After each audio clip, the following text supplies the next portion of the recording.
Oke, baik. Perkenalkan, nama saya Chandri Anugrah Pratama. Di sini saya akan menjelaskan studi kasus yang kedua, yaitu tentang stok biodiesel. Di sini kita memiliki model sistem dinamis yang dibuat menggunakan software Vensim. Model ini menggambarkan alur sistem produksi dan permintaan biodiesel. Berikut penjelasan elemen-elemen utama dengan uraian yang bagus. Oke, di sini kita memiliki stok biodiesel. Elemen ini mempresentasikan jumlah stok biodiesel yang tersedia dalam sistem pada waktu tertentu. Stok biodiesel ini merupakan akumulasi dari produksi yang masuk ke sistem rate ke stok dan berkurang sesuai dengan konsumsi biodiesel oleh konsumen atau rate ke konsumen. Jumlah stok ini menjadi indikator utama yang menunjukkan apakah sistem mampu memenuhi kebutuhan pasar yang terjadi kekurangan supply. Dalam konteks produksi berkelanjutan, stok yang stabil mencerminkan keseimbangan antara produksi dan permintaan. Lalu jika stok yang terlalu tinggi ini bisa menunjukkan produksi berlebih, sementara stok yang rendah bisa menyebabkan ketidakstabilan pasokan dan kelangkaan. Oke, selanjutnya yaitu produksi biodiesel. Produksi biodiesel ini merupakan elemen yang penting untuk menentukan laju pengisian stok. Tingkat produksi ini sangat dipengaruhi oleh dua variabel ini, yaitu jumlah perusahaan dan rata-rata produksi. Jumlah perusahaan ini, semakin banyak perusahaan yang terlibat dalam produksi biodiesel, maka kapasitas total produksi dalam sistem juga akan meningkat. Penambahan jumlah perusahaan dapat dipengaruhi oleh kebijakan pemerintahan, insentif ekonomi, dan meningkatnya minat pasar tersebut. Di sini kita jumlah perusahaannya yaitu 30. Lalu rata-rata produksi, selain ini jumlah perusahaan, kapasitas produksi rata-rata tiap perusahaan juga memainkan peran penting. Jika rata-rata produksi meningkat akibat perbaikan teknologi atau efisiensi operasional, maka produksi biodiesel secara keseluruhannya akan lebih besar meskipun jumlah perusahaan tidak berubah. Oke, yaitu selanjutnya ke permintaan biodiesel. Permintaan biodiesel adalah variabel yang mewakili kebutuhan pasar akan biodiesel dalam sistem.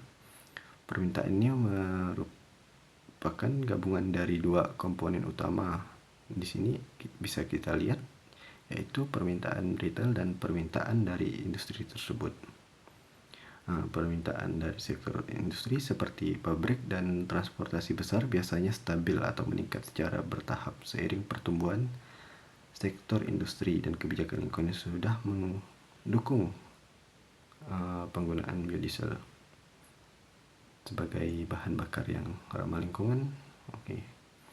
Di sini permintaan retail. Permintaan dari konsumen individu atau sektor retail seringkali lebih fluktuatif tergantung pada harga pasar. Kesadaran konsumen akan berkelanjutan serta ketersediaan alternatif energi lainnya. Gabungan kedua permintaan ini menciptakan total permintaan biodiesel yang harus dipenuhi oleh stok yang tersedia. Oke, dari produksi biodiesel ini kita boleh langsung ke rate ke stok. Laju masuk biodiesel stok menggambarkan jumlah biodiesel yang diproduksi oleh perusahaan dalam satu periode waktu. Laju ini sangat dipengaruhi oleh total produksi biodiesel yang dihasilkan dalam sistem. Jika rate stok lebih besar daripada rate ke konsumen, stok biodiesel ini akan meningkat. Sebaliknya jika rate ke stok lebih kecil dari rate ke konsumen, ini akan menentukan keberlanjutan sistem di mana laju produksi harus dapat memenuhi kebutuhan tanpa menyebabkan akumulasi yang berlebihan. Oke, di sini ada rate ke konsumen. Ini digunakan untuk memenuhi permintaan pasar. Nilainya bergantung pada total permintaan biodiesel, baik dari sektor industri maupun retail.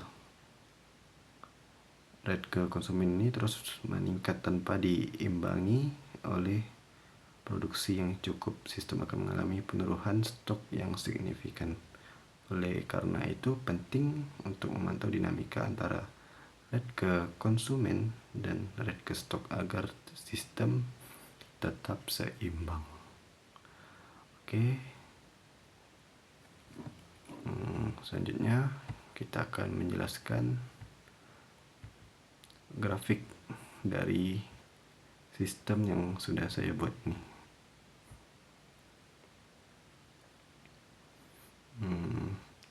Di sini dapat kita lihat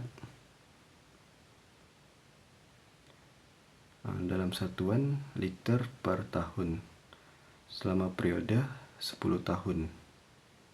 Pada horizontal ini lihat dalam waktu 0 sampai 10.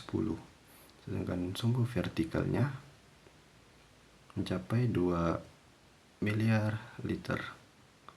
Kurva pada grafik ini menunjukkan bahwa stok biodiesel meningkat secara bertahap pada awal periode tahun 0 sampai 4, di mana pertumbuhannya sangat lambat ya, dapat kita lihat ya.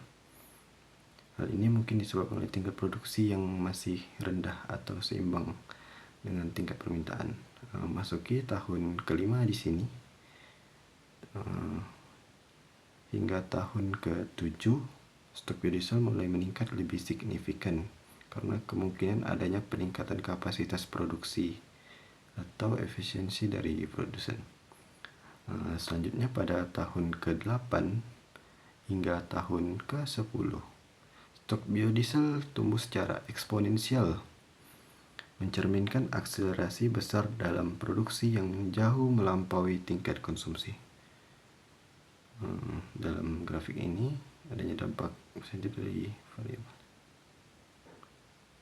Grafik ini dapat membantu memahami hubungan antara produksi, permintaan, dan faktor eksternal yang mempengaruhi dinamika sistem biodiesel. Oke, sekian dari saya. Terima kasih.